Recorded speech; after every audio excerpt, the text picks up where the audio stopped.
Josh and Cassie, Stefan, hello. Hey. Thank you for being here.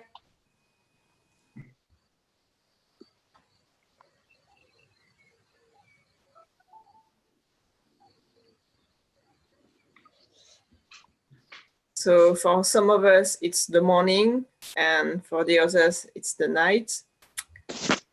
That's cool. This is Josh and Cassie. That's it. We are live on YouTube.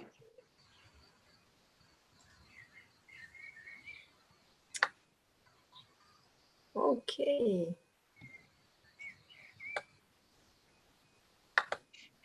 Sarah, where are you? We lost Sarah.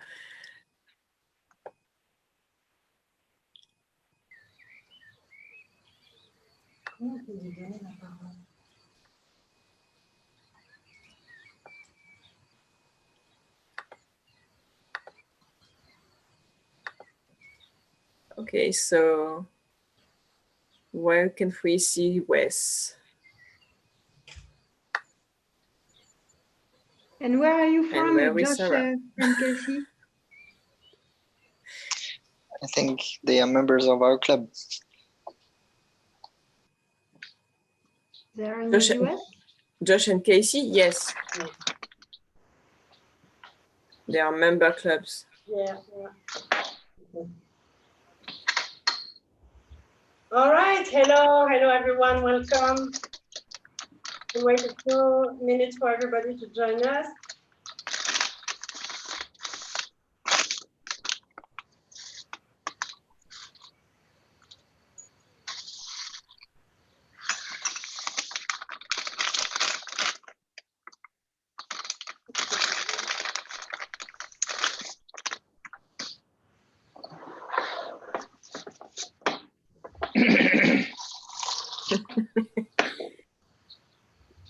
Hey, Sarah.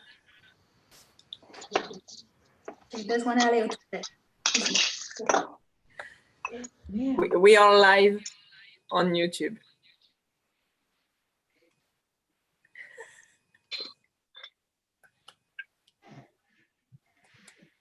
Hello. Hello, so Josh and Cassie, what time is it? Where are you from? Sorry, I forgot. I know you're a member of the club. I don't remember all the cities and countries. I think you're from US, but cannot remember the city.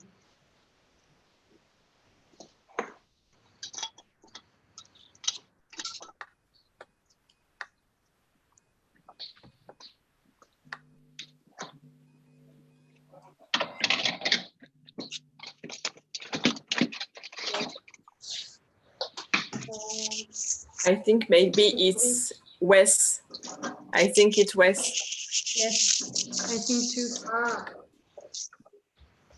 Wes, we can hear you. Can you hear me? Yes. Yeah. Hi, how are you? Very fine, and you? Very well, and you? Very nice. So I was there. I visited your winery back in October of last year. I think Alex, you helped us. Hey. And we ordered a case, and we had it shipped back for us, and everything came back perfect. And I remember another Lulu. How are you? Yes, glad you're there. Very good. Yes. This is great. I wish we could just drive over and try the wines as easy as it was over there, but shipping things to the United States is very expensive. It is, yes. We try to get the best service with FedEx, but it does include some extra costs, yeah. But hopefully when everything gets better in the world, I hope you can come back and visit us again. Oh, we definitely do. I want to come back and drink the good wines and eat at your nice restaurant. Not the fancy restaurants, but the places where you folks eat, you know. We had a good wine guide, and he took us all over the place, you know. Oh, great. So how is the weather? Today's nice. It's about right now it's about 73, sunny.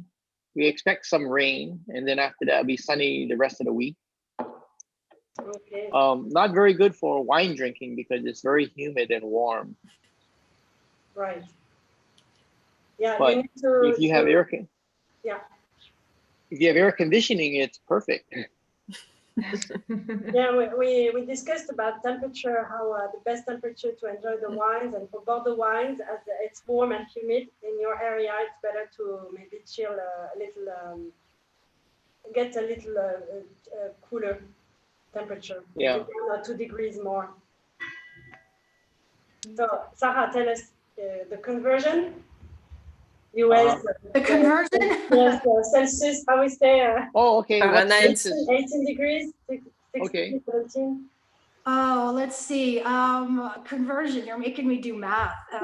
Anywhere from about to 19 is about 59 degrees, 62 degrees. Just less than No. what would be comfortable room temperature. I would just look at Google and translate. That's all. Yeah, that's usually what I end up doing. I think it's 59.64 Fahrenheit for 15 or 18 degrees Celsius. Okay. Yeah. Very good. I'm from Texas originally, so it gets pretty hot there. I'll make sure my wine is chilled just a little bit if it's 100 degrees outside. Yeah, definitely. Yeah. So what are you doing all the way in France, in Saint Emilion? Drinking wine. I'm gonna do that. I came over as a wine professional and ended up with a great group of people to work with. I lucked out. Wow. Yeah. Yeah, we love. So can you folks see me at all on video? Am I doing something wrong? No, we can't see you, Wes, but we definitely hear you. Okay. All right. What option do you have? Do you have the share your video option? I guess it says Zoom and then live on YouTube, but it doesn't have any options. Okay. So if you want, maybe later after we make the presentation, and whenever you want to join us, then I'll try to give you access. Oh yeah, I mean, as far as turning on the microphone, right? Because everything's gonna be mute. Okay, I understand. Yeah, Yeah. I think as we start, you can shut down your mic and we will put it on at the end. Okay, very good. Thank you. I don't have any questions. I just want to drink your wine. Good. Well, if you have any when we're finished, don't hesitate. We'd love to answer them for you. Okay, very good. Thank you very much. Merci.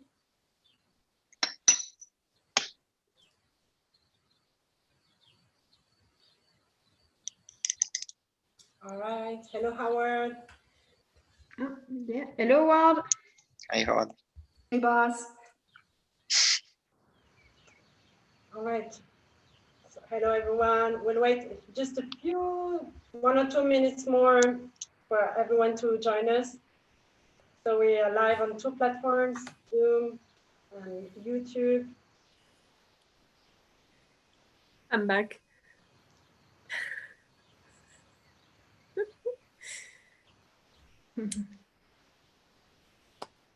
Okay, so where are we?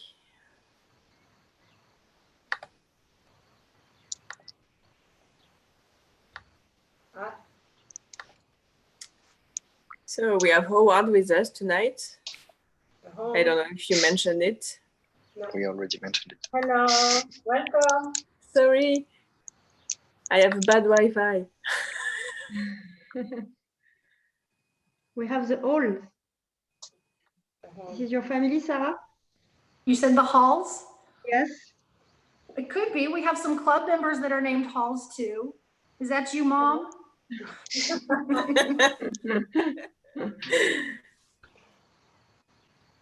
What time is it in Texas right now? It's 1 o'clock. 1 o'clock. Yeah. Not too bad. I mean, even 11, from 11 AM we can start to enjoy. Yeah, this technology is great to be able to communicate with people all over the world and see how close we are, even though we are far apart and separated.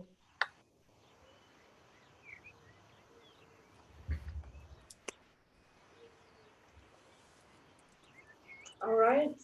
How about we start now?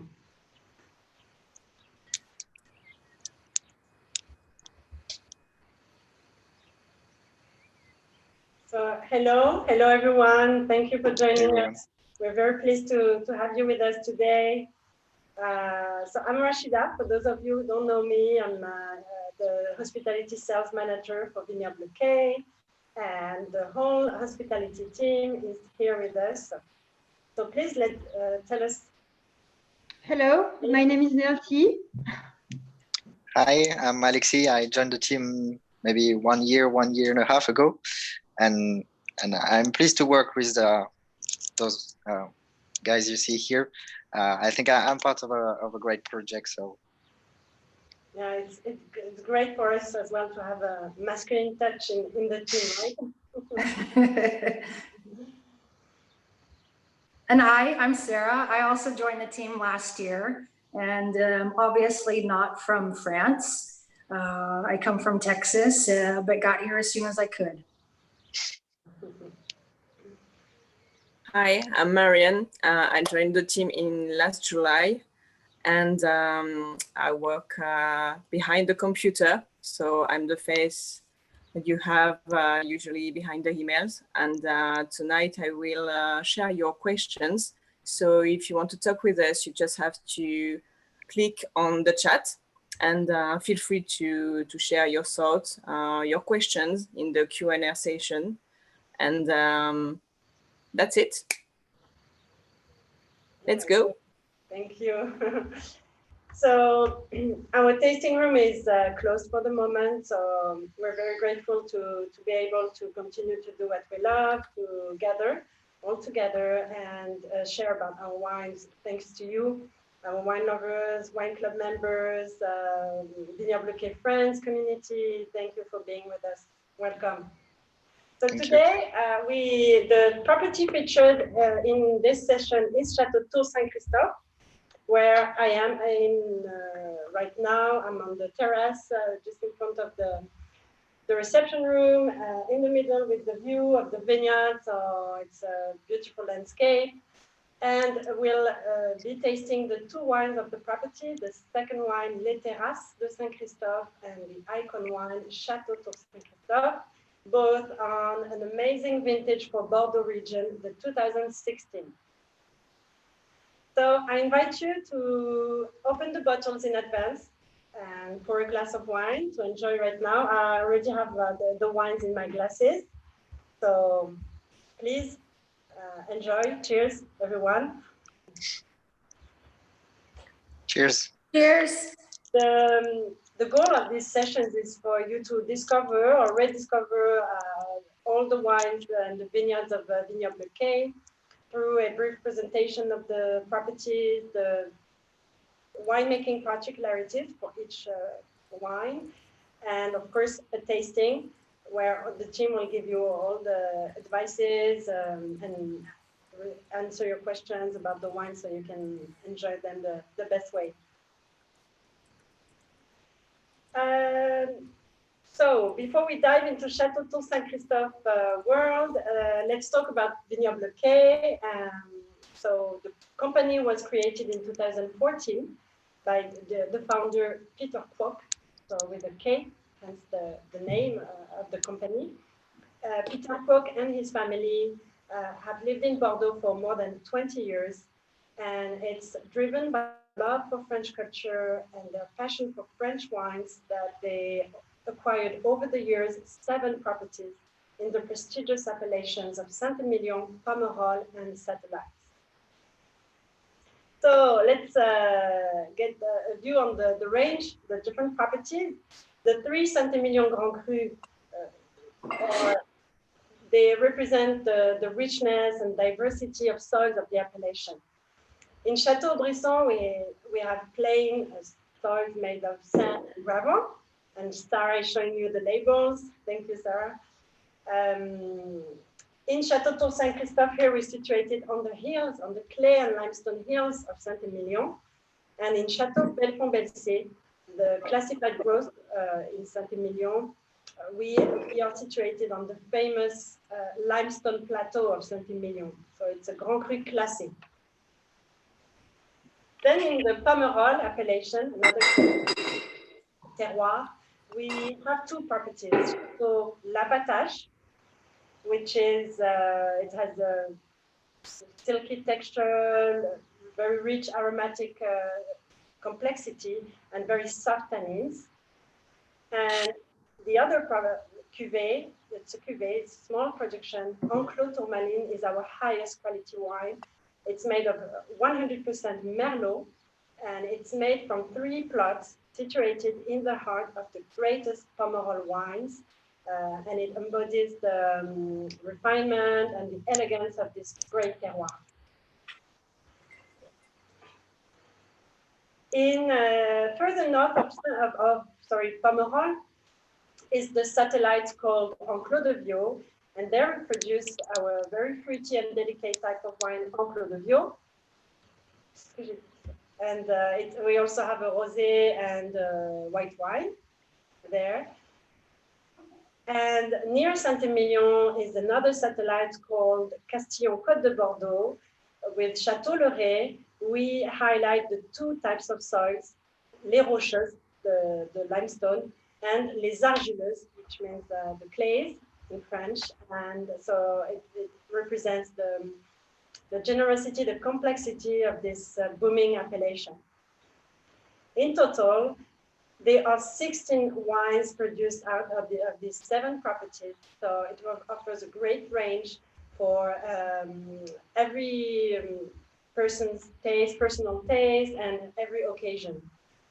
And so some of you who are members of the club or get regularly all the different wines of the properties, so you might know them all, maybe, but we'll go through them during these sessions. All right. So now to talk about Château Tour Saint-Christophe, we invited our general manager, Jean-Christophe Leroux, who's also co-owner in Château Le Ray's property. So he can tell us a few words about Tour Saint-Christophe. Gentlemen, please welcome Jean-Christophe Leroux. Hi, Jean-Christophe. Bonsoir. Hi, guys. Bonsoir. Can you see me all? It's okay? No. We can hear you, but we can't see you. Well, it's coming soon, I guess. I'm in the middle of nowhere. Yeah.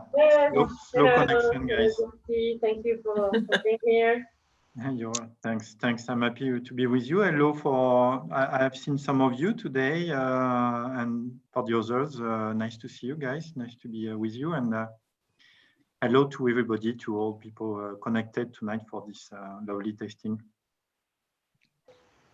All right, so Château Tour Saint-Christophe was purchased by the Kwok family in 2012. So you took part in the process of purchases of the different wineries with Peter Kwok. So can you tell us what was the reasons for Peter Kwok to invest in this property? What improvements were implemented since then? And what is the vision for Château Tour Saint-Christophe? Okay, lots of questions. Yeah, I confirm. Let me try to make a long story short. So Peter, the first step of Peter in Bordeaux was in '97. He bought Chateau Brisson at that time. I think the target when he bought Brisson was more or less to have a summer holiday house in France, because Peter is a lover of the French culture, and he wanted his kids to speak French. And it happened that the holiday house in France was Aubrisson, and with vineyards around. maybe it was not in the planning at the beginning, but it was a fortunate decision. And after 97, Peter learned about what is wine business, the notion of terroir and winemaking. Peter is somebody who likes to understand everything. When he does something, he does it at 100%. And working with his son Howard right now, it's the same thing. They work in the same direction. So it took Peter a few years before he understood the whole business, but quickly he understood one thing. The way to go ahead and upgrade in terms of quality in our area, especially in Saint-Emilion, is to focus on a great terroir. And the conclusion was very quick. The best terroir in Saint-Emilion are the limestone terroir, which in general are on the top of the plateau of Saint-Emilion. So we decided to buy an estate in this area. That kind of estate is not easy to find. In general, in Saint-Emilion, you have more investors than winery available for purchase. So it took time. And in 2011, he was lucky to buy this wonderful estate, Château Tour Saint-Christophe. We say in a politic and a very poetic way in Bordeaux that Tour Saint-Christophe was before, like many other estates, the sleeping beauty. The translation of that is clearly the vineyard and the winery were underperforming before the Cox family started. So when they bought Tour Saint-Christophe, that was in 2011, the size of the estate was around 10 hectares, and many work to do. First, in the vineyard, they took a very courageous decision to extract more or less half of the vineyard. Believe me, I've been working in some vineyards in my little career, and don't have so many people who are taking that kind of decision, which is a very strong decision in terms of production, but also in terms of economy. But also they totally renovated the cellar, the office, all the buildings. And there is, for those who are with us tonight and visited Tour Saint-Christophe, they did the total renovation of our terraces, who became since that period kind of iconic place in this incredible landscape of Saint-Emilion. So Tour Saint-Christophe started, I would say, from scratch in 2012. That was our first Quoc vintage, the first 100% vintage. It was made with the family Quoc and with our technical director today, Jérôme Aguirre. And then the story started. I have to say that in 2012, nobody really knew Tour Saint-Christophe. Nobody was waiting for us. And we all worked very hard. And vintage after vintage, the winery became more and more successful. One of the targets of Peter was to try to find some more hectares around Tour Saint-Christophe to be able to have a more important production, because when you have too few bottles, it's complicated to be able to supply all the people all around the world. So we fortunately found a vineyard called Château Tourance, just one block away from Tour Saint-Christophe. It was a really lucky opportunity. 100% limestone, so that was typically the same terroir than Tour Saint-Christophe.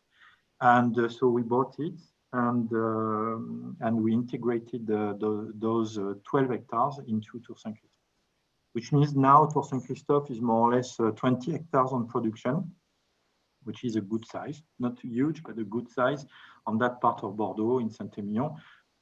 Don't forget that Saint-Emilion, like Pomerol, are family estates, so the size are quite small.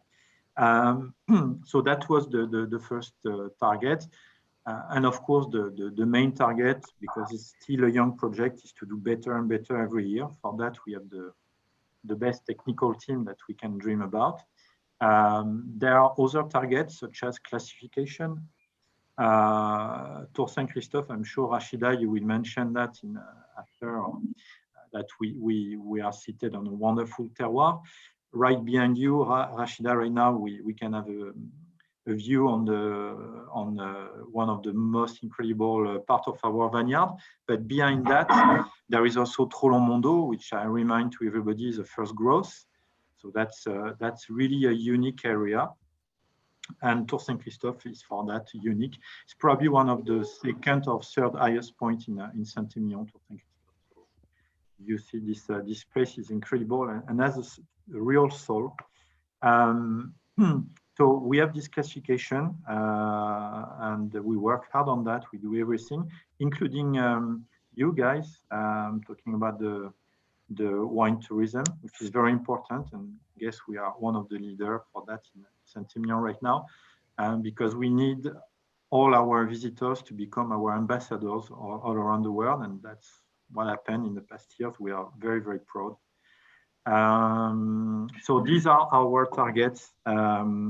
Answer all your questions, Rachida. I hope I've been answering most of those questions. Yeah. We have many more targets, but that's one business. Things are sometimes a little slow. We need to learn patience and hardworking, and the work always pays sooner or later.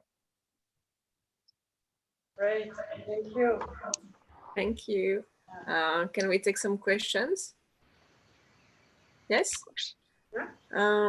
So we have a question for GC.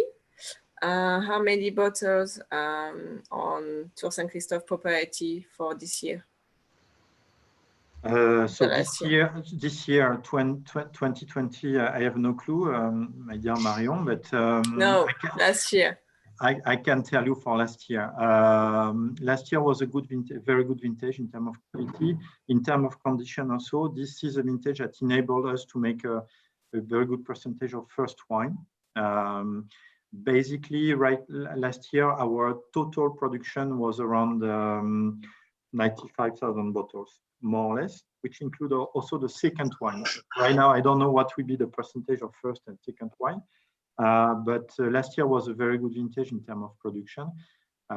Some vintages are not as generous, and we have some vintages that are especially not very generous, like 2013, for example. I can tell you that in 2013 we made 6,000 bottles of first wine of Tour Saint-Christophe. So this is agriculture, and we all of us, we depend on the mother nature. What do you call a good proportion of first wine in a vintage? The perfect percentage would be 100% on a perfect vintage. But for us, in general, it's always around 80% on a good vintage. When you have the perfect maturity, etc., I would say around 80% first wine and 20% second wine. Thank you. All right, thank you, JC. So let's get to Tour Saint-Christophe virtual tour. We have a few pictures to show you. Nancy will help me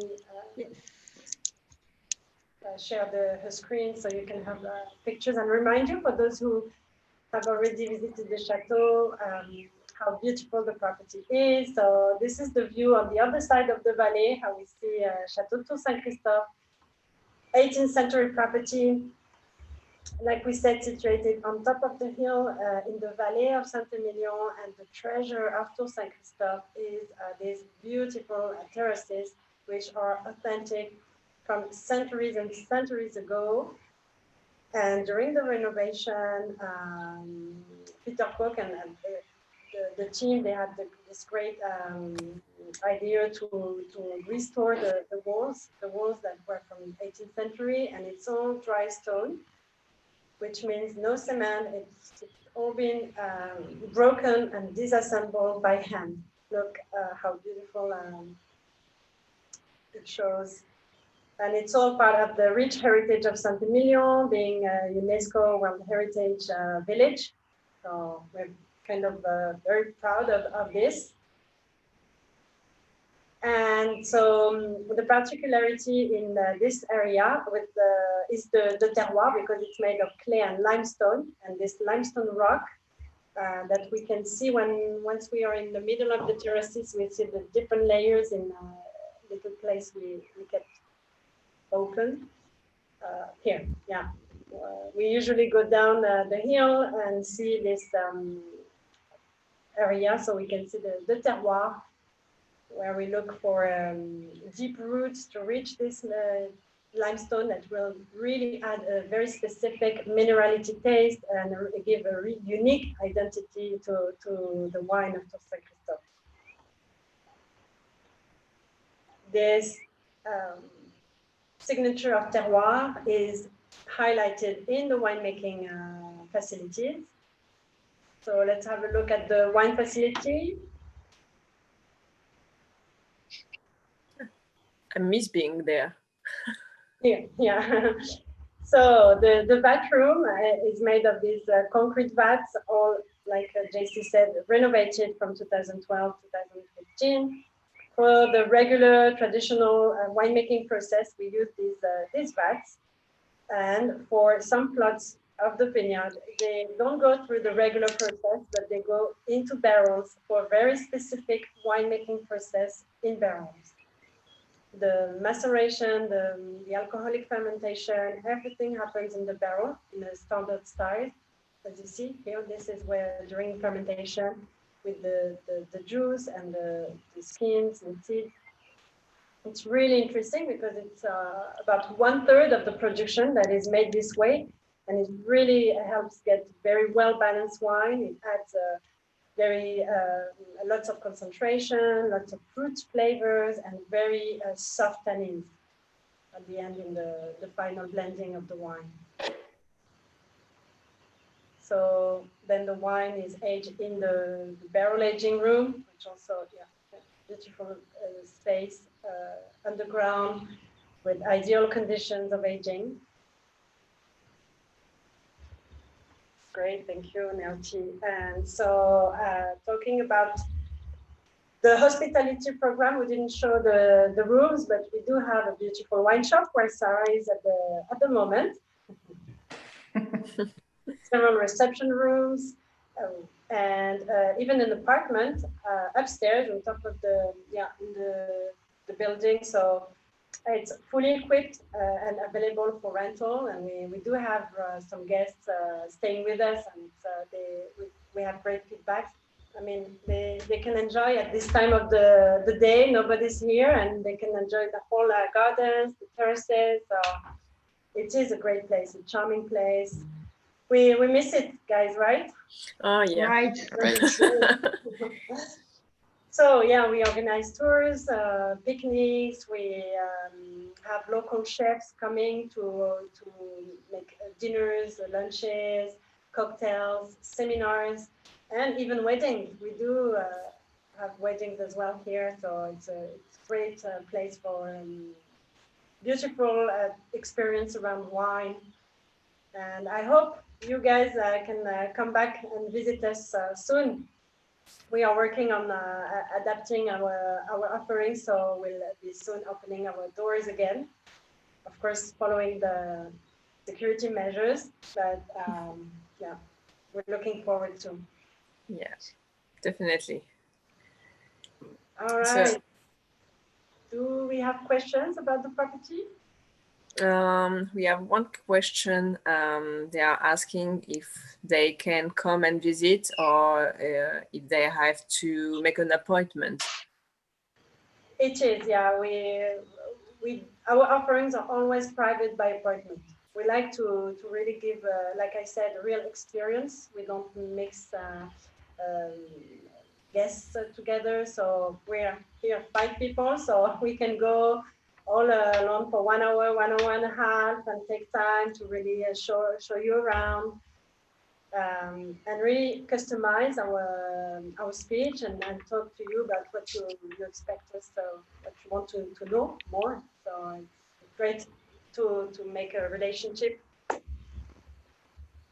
So if you want to make an appointment, I will write the address email in the chat. But for those who are following the live on YouTube, you have this. So just send an email to this, okay, guys, and make an appointment and come to see us whenever it will be okay for you to do so. Yes, yes. You can visit our website as well if you want to have a look at all the different offerings. Yeah. So I think it's been half an hour, and maybe our guests, participants, are waiting for the tasting now. I think so. So I'll leave it to my colleague Sarah, who's gonna tell you about these wines now. Thank you, Rashida. That's my favorite thing to do, is to tell people about wines. There's always so much to learn, and every time I open up one of these bottles, it can be the same bottle time after time, and it will always have something new to teach me. So we're going to start tonight's tasting with Les Terrasses de Saint-Christophe, the second wine that we produce at Chateau Tour Saint-Christophe. They're both going to be in the 2016 vintage, but first, it's maybe important to know what is the difference between the first wine, the Chateau wine, and the second wine.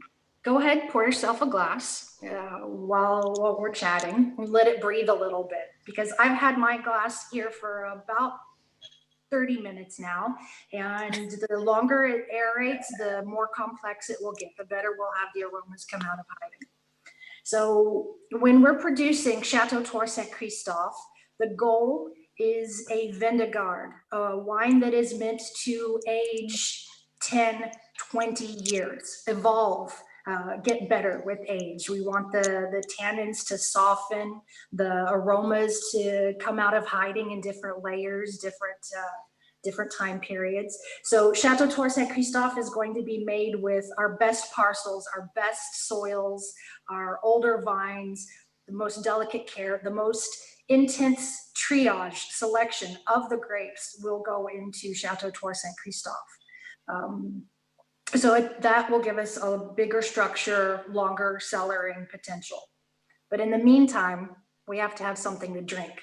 So the second wine, Les Terrasses, is using the same terroirs, the same place, but with a different recipe. Same ingredients, different recipe.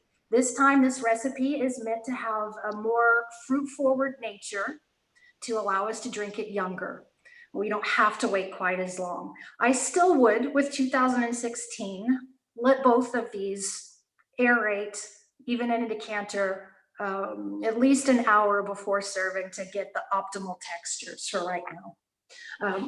So when we look at 2016's Les Terrasses, this was an excellent vintage. We hear quite a bit about 2015, 2010, 2009 being exceptional vintages. And we often forget that 2016 was also a great year. It was a little bit more of a temperate climate.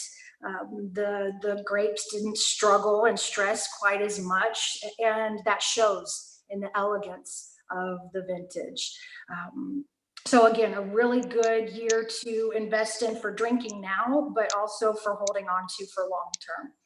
So when we're looking at a wine, we're trying to decipher what age it is. Being a 4-year-old wine, we would expect it to be a little bit more progressed, evolved in its color than it is, but we've got a really good terroir and a great winemaking team, and coupling that with a great vintage, we've still got a very bright ruby robe. The color is still a deep, dark ruby. The next thing we want to do is smell it. Our first impression is to smell it. And that's going to tell us also a lot about the wine. The first nose is going to give us, in some cases, more of a fruit note. Sometimes you can pick up on a minerality. We're all going to pick up on that a little bit differently because we have personal references and palates. What I smell immediately today is fruit. and definitely in the crushed berry range. When I say crushed berry, think of taking a bowl of cherries and raspberries and crushing them in a stone bowl.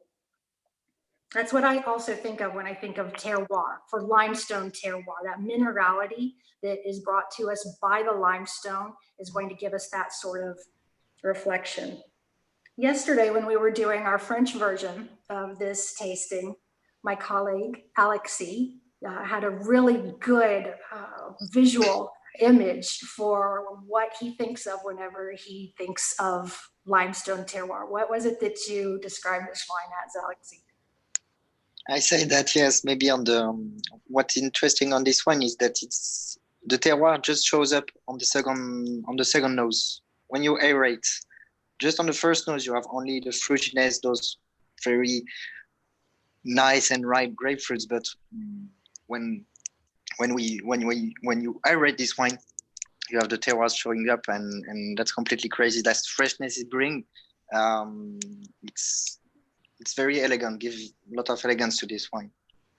I think Sarah is talking about the story you told us yesterday about the memory when you were a child, the blackboard in school. About the crepe. Yes. I was joking that maybe a far memory for some of us and maybe closer for some others. But yes, if you remember when you were at school, writing on the boards with some chalk, it brings this kind of aromas in the wine, or just when you walk down in the woods, smelling the wet stones or things like this, it brings this kind of aromas. Yeah, that's a real good way to understand how we can sense, how we can smell terroir in the wine. And you're right, when you do swirl your wine around, it's not just to look fancy, it's to allow the volatility to be released, and we'll get more layers of aromas. And the terroir, the minerality will become much more evident when you have your second sniff, your second nose. And the tasting is very personal, so it brings your own memories. Right. So that's what is important. The tasting is very personal, so two people can have really different perception of the same wine. Exactly. We all have our personal stories and preferences and metabolisms that will let those different components come to the tip of the tongue. So you are saying that it's like the Madeleine of Proust? That's exactly what it is. Kind of. That's exactly what it is. That memory that is brought back to the front of your mind. So now let's get to the most important part. Cheers. Cheers, everyone. Cheers. Cheers. Yes. Santé.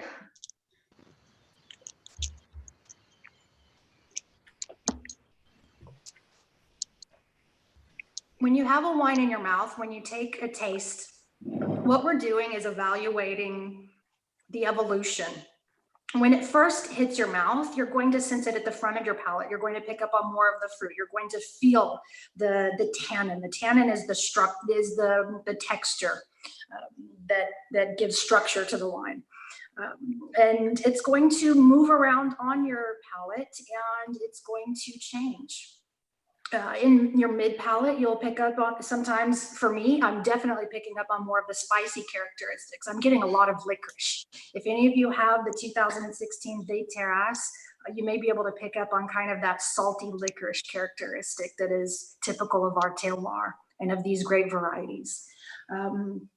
This is a 90% Merlot, 10% Cabernet Franc. So we're going to have much more of a fruit and a rounded tannin with not as much structure as if we were to have more Cabernet Franc in the blend. But we've got enough structure to give it a long finish. The finish is after you swallow the wine. How long do you still sense it? How long do you still feel it in your mouth? This is an indication on the quality of the wine. When we say quality, we mean the cellaring potential, how long you can keep it, how long it will continue to evolve. But this is a wine that has a great balance to it, that allows us to have these fruit-forward characteristics a nice mid palate, a nice elegant style, and a finish that is going to stand up for the next few years. It's great to drink now, but it's also going to be something interesting anywhere from 4 or 5 years up to about 2026. It's an easy wine to drink. This is quite often my aperitif wine because sometimes at the end of the day, you don't want to have to prepare a big meal. You just grab a little bit of charcuterie, some hard cheeses, and have to get a baguette. That's required on your way home. You have to pick up your baguette and you can just kind of snack and open up this bottle and not worry too much about how to pair it. But we all have different preferences, different settings at home. Nelty, how do you like to drink the Les Terrasses? Like you, in general, I serve with an appetizer, like you say, with cheese, with charcuterie. It's very nice. Or with light food as well. It's going to be with a salad too for summertime. It's good. Yeah, it's good to have something that's a little bit lighter to go next to. It's a good surf and turf wine. It'll marry well with some heavier proteins, but fish and cheese is also great. We can also try to pair with some fish, like a salmon, a grilled salmon, or tuna. This can be good too. Or with nothing. Or with nothing. Just right now, we are all before dinner, so this is the perfect aperitif right now, guys. Yeah, and with the weather we get today, I think we can drink it a little bit chilled and on its own. Like I said, this is a wine that is accessible. It's easy to drink. You don't have to think about it too hard. And it's not something you want to have to break the budget for either. The second wines, being that they're ready to drink sooner, that they're more comfortable for entertainment or just for opening up at home. The 2016 in a great vintage is only 22 euros, the retail price. Club members, of course, are going to have that 20% off discount, that benefit. It brings it to 1760 euro the bottle. That's something that you don't have to feel guilty opening up if you just want to have a glass of something good on Tuesday night when you get home from work. About the tariff, we have a question from Wes, who is asking how are your wines subject to US tariff?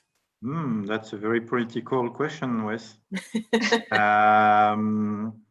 Listen, we are fortunate enough right now not to be subject to the tariff for most of our wines, because there is a tricky rule that says that all the wines over 40% of alcohol are not subject to the tariff. So most of our wines, we are in a powerful part of Saint-Emilion, so like Tour Saint-Christophe in general, we are 14.1, 14 point something. So far, so good. So it's a perfect timing to buy our wines, guys. Now, that being said, Wes, if you have a direct connection with Donald, I think he's supposed to rethink the rule at the end of August. So if you can just email him or tweet him that he don't change the rule or just cancel the tariff, I would, if you can do that, I would offer a box of Tour Saint-Christophe for you. Okay. Yes. Maybe, guys, can you tell us what you are eating tonight to pair with Les Terrasses? And Sarah, I think I know you can't see in the future, but how do you think this wine is going to evolve in the next few years? Well, I can't see into the future for 2016, but a couple nights ago, I took home a bottle of 2013 and tried it will help. And I was actually really impressed. It's on offer right now. We don't have a lot left, so sometimes when we are getting low on stock, we need to make room for other vintages. 2017's just come in. So 2013 is on a promotion right now for €15. That's the retail price, and club price is €12 a bottle. So I took one home and I had it with a simple chicken, broccoli, and puree dinner, and the evolution was excellent. Definitely more of a sense of the limestone. The terroir was prominent. There were still some toasted vanilla characteristics, but the fruit was in the kind of prune and floral. That was probably the most noticeable thing with the older vintage. Definitely more of the kind of violet and lavender characteristics that we get with well-produced Merlot. So I can't speak, of course, into the future for 2016, but if 2013 is any indication, 2016 being a superior vintage is going to give us even more bang for the buck. Okay. So we have Josh and Casey who are having a charcuterie plate, and so that's perfect. And Howard is having a tarte au coq au vin. Okay, that's nice. So what are the vintages available for Les Terrasses? For Les Terrasses, for a little bit longer, we'll have 2013 until it's out of stock. But 2012, 14, 15, 16, and 17 are all available right now. And the prices range anywhere from €15 for the 2013 up to 22. So it's something that's a great stock up for your summer parties, barbecues, or just good to have a couple on hand when you need something, some comfort food in the week.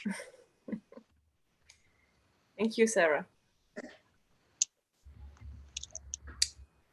So do we have any more questions, maybe from YouTube? I think we can go on the next one. Yeah. So I think, we'll go ahead and move into the first one, Chateau Tour Saint Christophe. And I'll show you the color difference. You can kind of see, this is Les Terrasses. This is Chateau Tour Saint Christophe. There are going to be some differences between the second wine and the first wine, even if you open up two bottles from the same vintage next to each other, and that's kind of the purpose. They are different wines.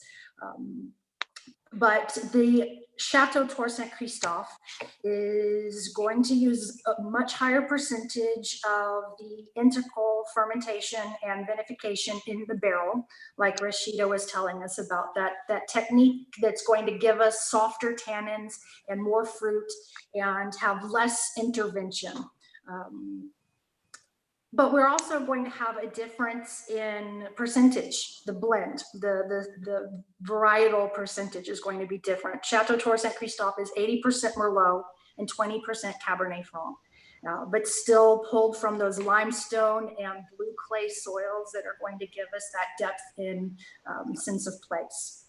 So the color is much deeper, much darker, a lot less evolution in the color, because this is meant to age at a much slower pace. We're in the dark purple range, maybe with a little bit of the red going around the outside, but more in that deep dark characteristic. The first nose is more on the fruit. And it's grapefruit. It makes you salivate when you smell it. There are just layers of black plums, black cherries, raspberry juice. There's some strawberry notes. It's going to be different for everyone. Like I said, I've had my glass served for a few minutes, but if you just opened up, just poured your glass, you may not have all of those aromas yet. Just give it some time. I would suggest, if you were to drink 2016 right now, to decant it an hour at the minimum. 2 hours would be good. I wouldn't even hesitate to let it sit half a day. That'll just allow it to breathe and take on more life. But definitely on the fruit. Definitely black fruits, yeah. Black fruits, absolutely. That's a sign of our nice southern exposure, highly, highly prized southern exposure. Now we've got to get that second nose. So we're going to release more of those aromas. That's the fun part. And that limestone definitely comes through. Think of a baby powder talc, or like Alexi said, kind of your chalkboard characteristic. There's also something very, very subtle that makes me think of oyster shells. And that's not from limestone, that's from blue clay. And blue clay is highly prized. We're very fortunate to have some deposits of blue clay here. Some of the best Merlot in the world is grown on blue clay. And our teams have done their job, done their work in identifying that and focusing on that in the blend. So now, again, the most important part.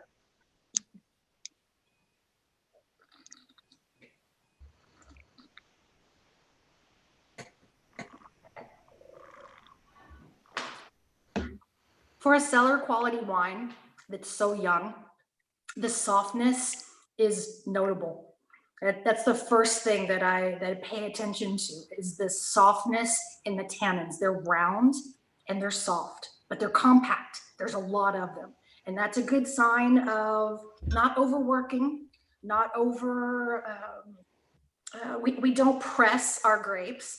We don't want to get tannin from manipulation. We've got the soils, we've got the quality of the fruit, we've had excellent vintages, we let the fruit do its work. But we've got a lot of tannin here. That's a sign of cellaring potential and just a softness and a complexity and elegance that is rare and always a pleasure when you get to enjoy it. I'd like to read the critique, the review from Robert Parker's Wine Advocate that was written by Lisa Perotti Brown in November of 2018. She said, this wine is medium to deep garnet purple colored. It sings of roses, chocolate covered cherries, red currant jelly, and cinnamon stick with a touch of cigar box and forest floor. That's the whole tasting wheel right there. We've got a lot going on with this wine, and it's going to change. It's going to become more dynamic as it ages and has a chance to show us all of those different layers of flavors. We do need to think a little bit more about how we serve this wine. Temperature, I don't think we mentioned that too much, is very important, especially for full-bodied reds. We want to drink this at, we did say earlier, in between 59 and 62 degrees Fahrenheit, or about 15 to 19. Well, that's still a little that way. 15, 16, 17 degrees Celsius is probably benchmark. That's where you want to be. And then let it breathe and then pair it. It's soft, it's nice, it'd be great on its own, but it's going to really sing next to a heavier protein. And my favorite pairing with Chateau Saint Christophe is, I'm Texan, I'm going to say barbecue lamb. We barbecue everything. So lamb is going to be what I put on the grill with some rosemary whenever I open up one of these wines. Oh, I'm hungry now. You make it with French with the vine shoots, your barbecue now, right? Yes. Now that's a debate between Texans and French. If grilling with wine with the grapevines is really barbecue, but I've definitely adopted that method since I've been here. What do you eat with this, Mariam? I have some question for you. You don't give us the price for this vintage. No, I haven't yet. Excuse me. It's kind of a shock. The first time I tried this wine, I guessed the price and I way overshot. This wine is €35.50, the retail price. This is a wine that made the top 100 for James Suckling for the 2016 vintage. It's been given rave reviews all over the place, and it's $35.50 retail price. Just an amazing wine for the value. And we have some people asking what brings Merlot to Cabernet Franc. Well, I think the Merlot brings the richness of the texture, a very generous fruits, all those reds and black ripe fruits. When the Cabernet Sauvignon, the Cabernet Franc, sorry, brings much more structure and also acidity. I don't really like to talk about acidity in the wine, but it brings this freshness. We talk about freshness, it just sounds better, but bring this freshness paired with the terroir gives a lot of elegance in our wines. With spicy notes as well. And the spice. Exactly.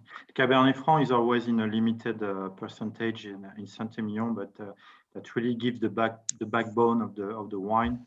That's super important. And we tend to plant a little bit more of Cabernet Franc in our vineyard. So in the future, the percentage might go a little bit higher.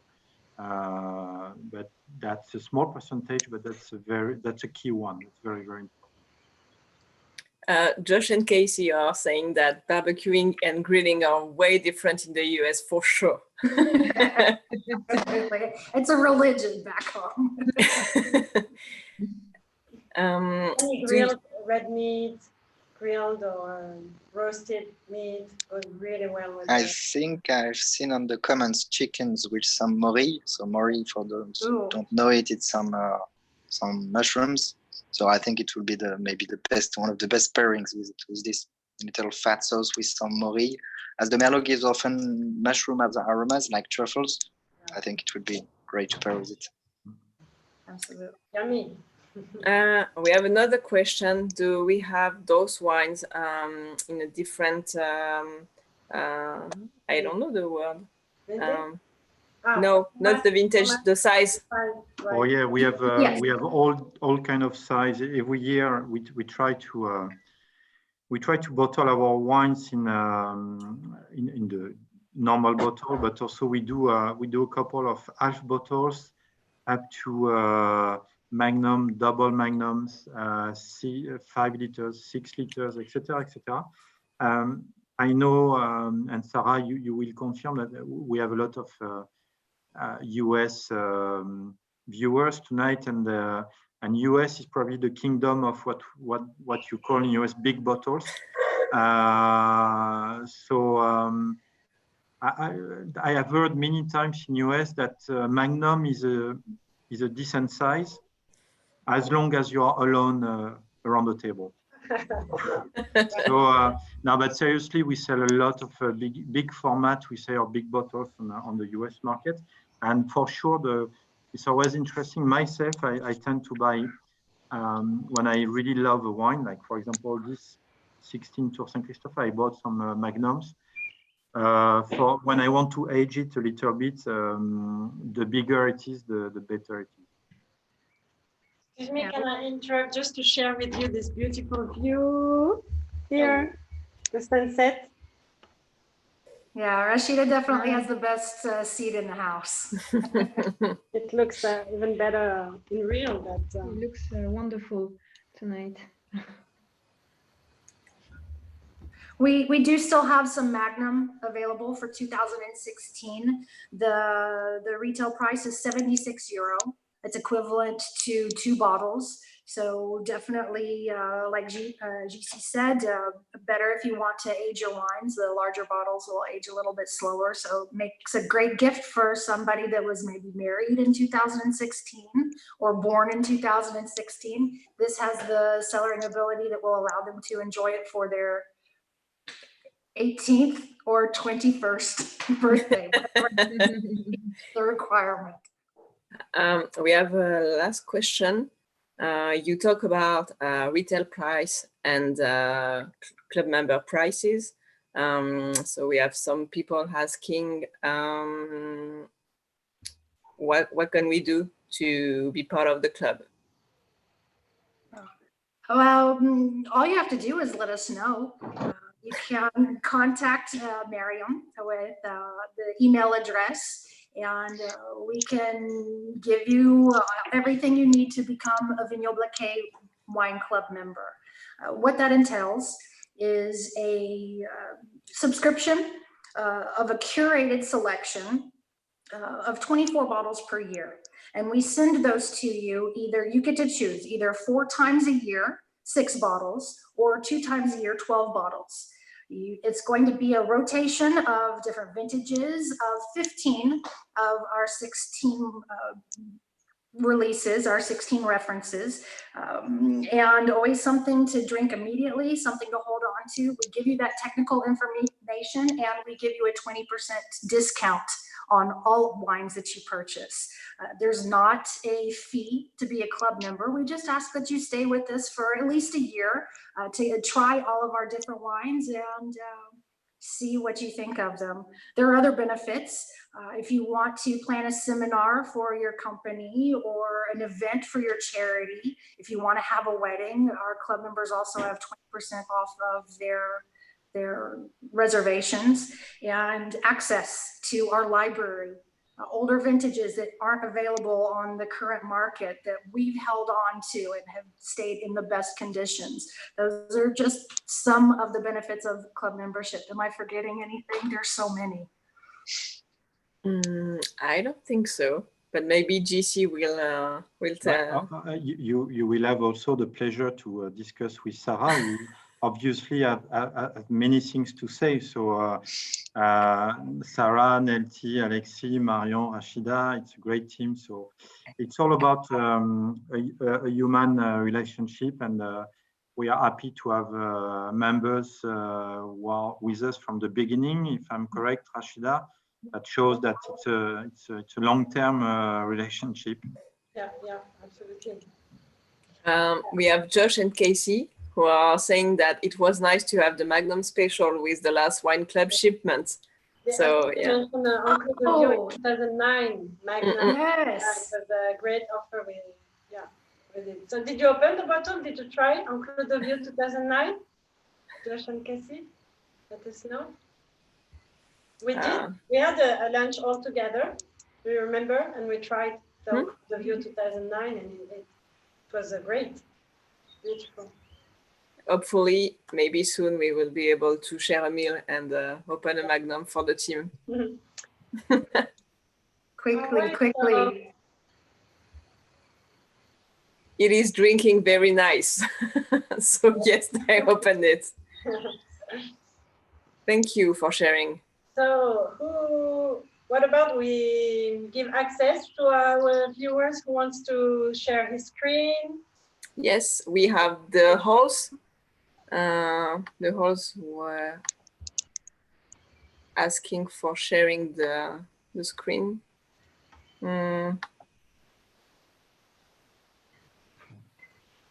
Yes. Josh and Cassie, when you say drink now, we do. Yeah. Okay, so we have the host with us, but without sound on and without video. Oh. Did I do something wrong? No. I think they just have to activate. Hello, guys.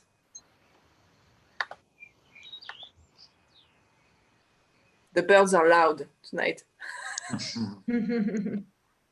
a sign of a healthy vineyard. Okay, so host family, are you here? To come back, Sarah, on your tasting comments tonight, and I heard what you said about Lisa Perotti comments. I 200% agree with her. There are beautiful hints of tobacco tonight on this wine. That's really obvious, and I think it starts showing a little bit of truffle as well. The truffle notes are very, very typical from the limestone plateau of Saint-Emilion. That's a very good sign for the future of the wine as well. And the truffle notes are really interesting, are really cool to pair with many kind of food. Absolutely. And we will talk about truffles next week, no? Are we? Always talk. There is no time off for truffle. It's all year long. Truffle is the best thing you can have in your life. Even if the season is off now here, I think we we finished the truffle season end of February. But of course, you might mention truffle since in the coming years, we might become a truffle producers in Belfond-Messier. So that will be one of the topic of next week. Big announcement. Yes. Indeed, yeah. Next week we'll meet again, same day, same hour, and we'll be featuring Chateau Belfond-Belsier property and the wines, of course, produced there in another great vintage in Bordeaux, the 2015. And Howard Kwok will be our special guest for next week, and he's actually is currently living in Belfond-Belsier right now with June, his wife, and there'll be.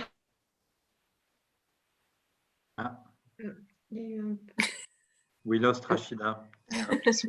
Happy next week, so it will be great. We're looking forward. Okay.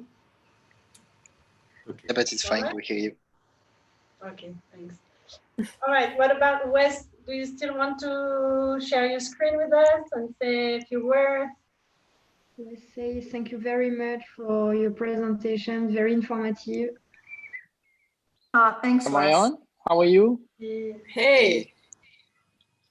That was very good. Can you hear me? Yes, Wes. Oh, okay. So I brought back a good collection of the various wines that we talked about today, thanks to Alex. I have a 15 and I'm sorry, 05 and a 10. The best years. Yeah, thank you. You got it for me. You recommended. But is there a particular time I should age this before drinking? I have drank it already, and I love the complexity. Which one? So for these vintages, it might be Chateau Aubrisson or Chateau Belfond-Belsier. I had the I had the Chateau Tour Saint Christopher. I have that one, and I have the Belfond-Belsier. Belfond-Belsier. I think one is let's see, 09 and 010, and then the Chateau Hall Bryson, that was the 05 and 10. So those are really nice. Aubrisson 05 is really a killer. I love this one. It's a beautiful bottle, which is only accessible for your members, guys, and I'm very happy for that because I don't think you can find that on the market anymore. But the Aubrisson 05 was probably one of the nicest bottles made by the Chateau Aubrisson during the decade. Wow. And how long would that bottle age? It depends how quick you want to drink it. Good answer. No, I think that Aubrisson 05, you can keep it probably another 5 years if you want, depending, of course, on the condition of cellaring, which are very important. But I would not do more than 5 years because 05 was kind of a warm vintage, so be careful. It's already very, very good to drink it now, I think. Okay. All right. Well, thank you very much. Thank you, Wes. Make a good recommendation to you. Yeah. And for the Belfond-Belsier, you've got in 2009 and 10. I think you got another 10 years to age of aging. Okay. I don't know if I can wait that long. You don't have to if you don't want to. I won't. I just wish I live up in France with you folks. I can just kind of like drive over and pick up a couple cases. Yeah, that is the difficulty. That also is what makes it special sometimes. We are offering a promotion right now on shipping to help with this crisis that everyone's going through worldwide, not being able to come and visit. We are offering 50% off shipping right now. So if you're interested in it, we still have some of those vintages you mentioned. We'd be happy to send you some. Okay, terrific. Thank you very much, Sarah. Thank you. And thanks for staying up so late. It's 9 o'clock in the evening for you folks.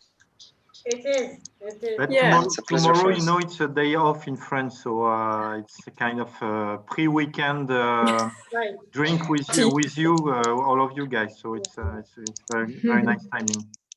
Yes. Thank you to all of you All right. to be Thank with you us very tonight. much. Thank you. Thank you. Bye-bye. Bye-bye. Bye. Bye-bye. Bye, Wes. Who else? Anyone else wants to share last words? Well, that's great. We can hear the horse, so I think we have to say goodbye. Well, thank you for joining us. Yeah, thank you so much.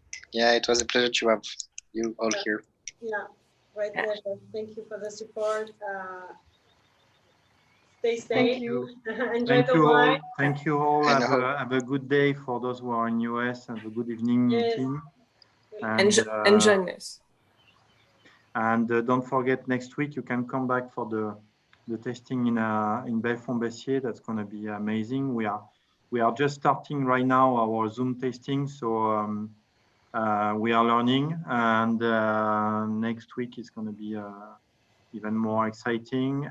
Howard will be there to show you a little bit about the Belfond-Bessier, and so we'll be happy to have you on board. Okay, thank you, Jessie. Bye-bye. Bye, everyone. Thank you, everyone. Bye. Cheers. Thank you. Au revoir. Au revoir.